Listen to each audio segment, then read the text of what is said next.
¿Qué tal? ¿Cómo están? En esta sesión vamos a explicar el ciclo regulatorio y los pasos que hay que seguir para llevarlo a cabo. Un primer punto o paso cero consiste en hacer aquello que ya tenemos desarrollado en otra parte del curso, que es definir con claridad cuál es el problema ambiental a enfrentar, o definir con claridad el objetivo de la política pública. Sin ese objetivo bien definido, la regulación no va a poder diseñarse de una manera adecuada, porque no va a estar claro qué cosa queremos con la regulación.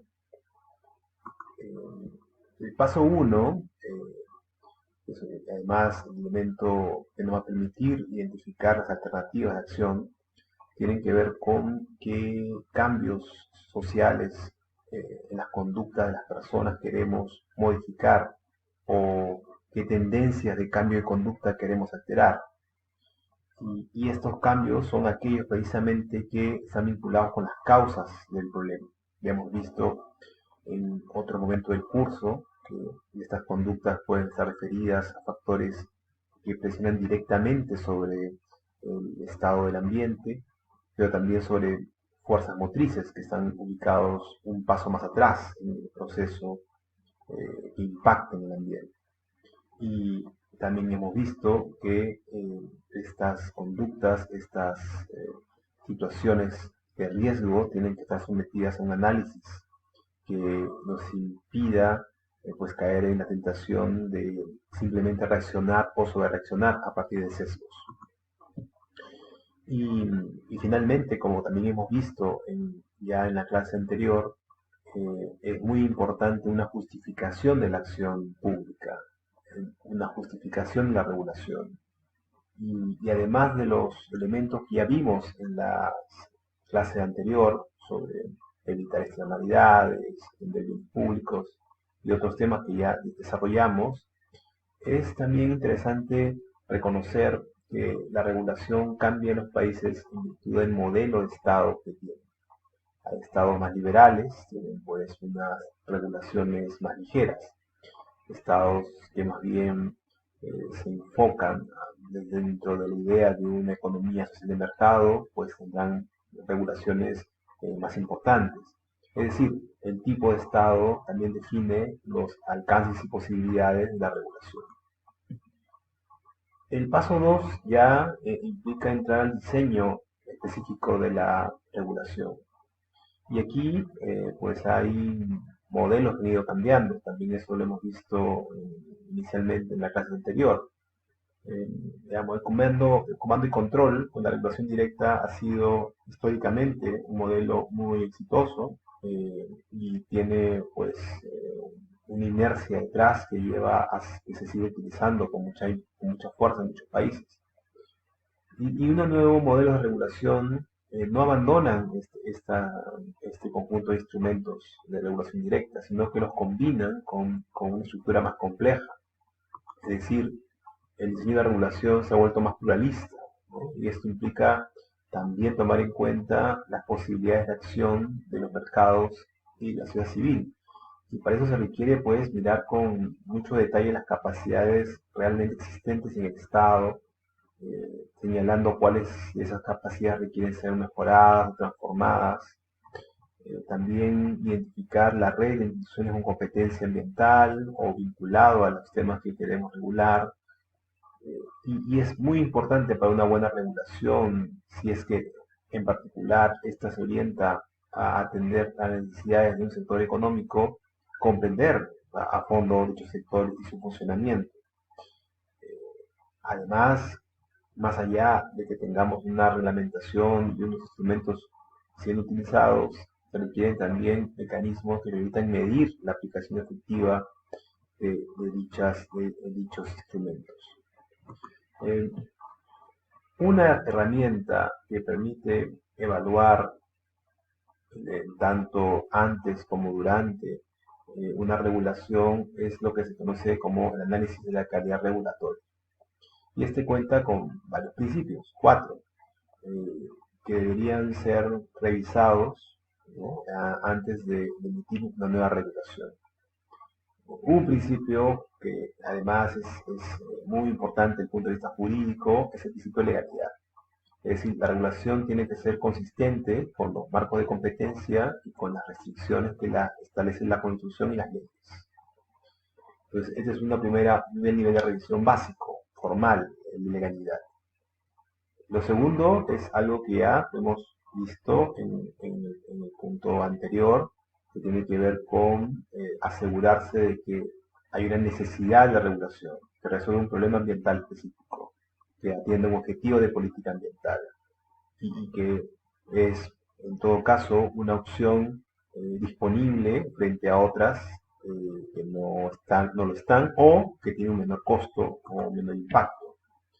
Otro principio es el de efectividad, es decir, que haya una evidencia mínima de la eficacia de la medida regulatoria para atender el problema, es decir, que cambie conductas realmente, que atienda realmente las cuestiones que nos van a llevar a resolver el problema ambiental.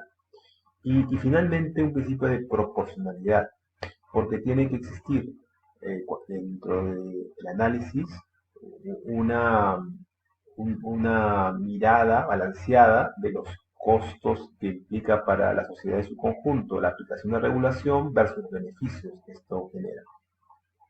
Y esto evidentemente permitirá tener una claridad sobre las ventajas o bondades de la regulación que planteamos. Y eso nos lleva a las dos principales metodologías para evaluar o analizar el contenido de estas políticas, el análisis costo-efectividad versus el análisis costo-beneficio. Los análisis costo-efectividad lo único que buscan es identificar cuál es el costo económico de una alternativa de regulación y compararla con otras alternativas. Y la idea es elegir aquella alternativa más costo eficiente. Pero esto se utiliza mucho cuando ya la tarea, es decir, la acción que requerimos conseguir con esta regulación ya implica detrás una aceptación de la necesidad de la intervención. Es decir, estamos frente a un tema o una área de acción del Estado en donde ya existe la obligación legal de actuar.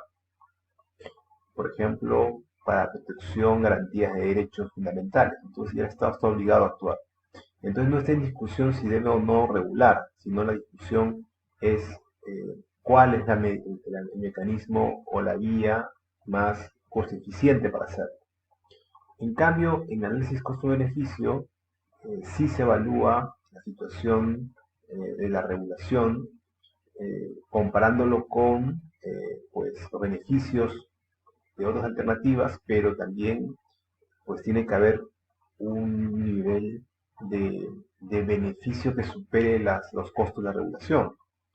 Y entonces tiene que haber una buena fundamentación de que los beneficios son suficientes para justificar la regulación. Entonces acá sí hay un ejercicio de justificación. Es decir, eventualmente, pues si los costos de atender un problema son demasiados, el Estado puede inclusive decidir no atenderlos, ¿no?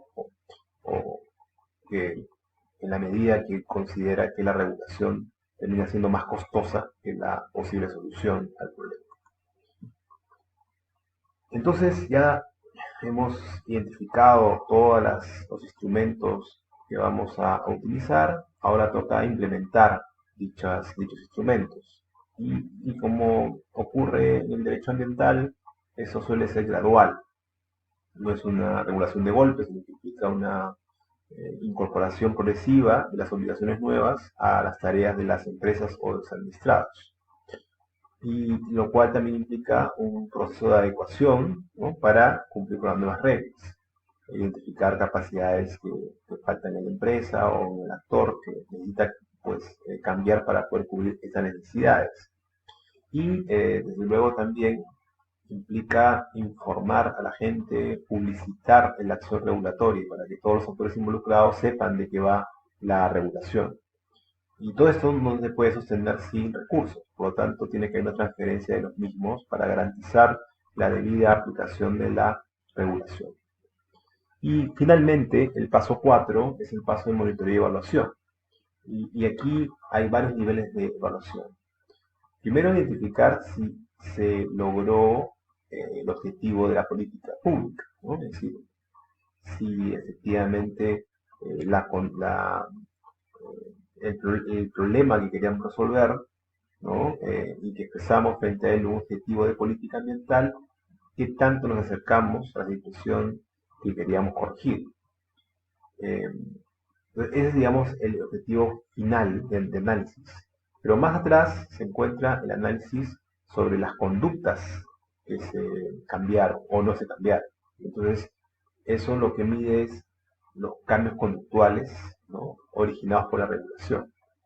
Y finalmente, ya el último nivel de evaluación tiene que ver si eh, los instrumentos que se eligieron fueron aplicados de manera eficiente o eficaz, ¿no? Entonces tenemos, por tanto, una evaluación frente al objetivo de política sustantivo, una evaluación respecto de los cambios de conducta de los regulados, los administrados, y finalmente eh, si hay también una evaluación sobre la aplicación debida a los instrumentos.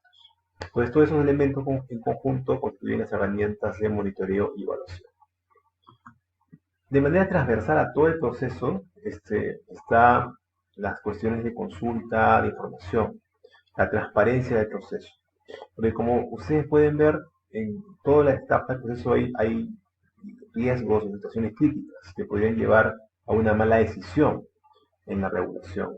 Entonces, la transparencia, la rendición de cuentas temprana, el que la regulación es sometida a mecanismos de evaluación y monitoreo, todo eso en conjunto genera las condiciones para eventualmente dictar una mejor regulación. Es decir, la consulta implica la colaboración e involucramiento de la ciudadanía en el proceso de construcción de la regulación.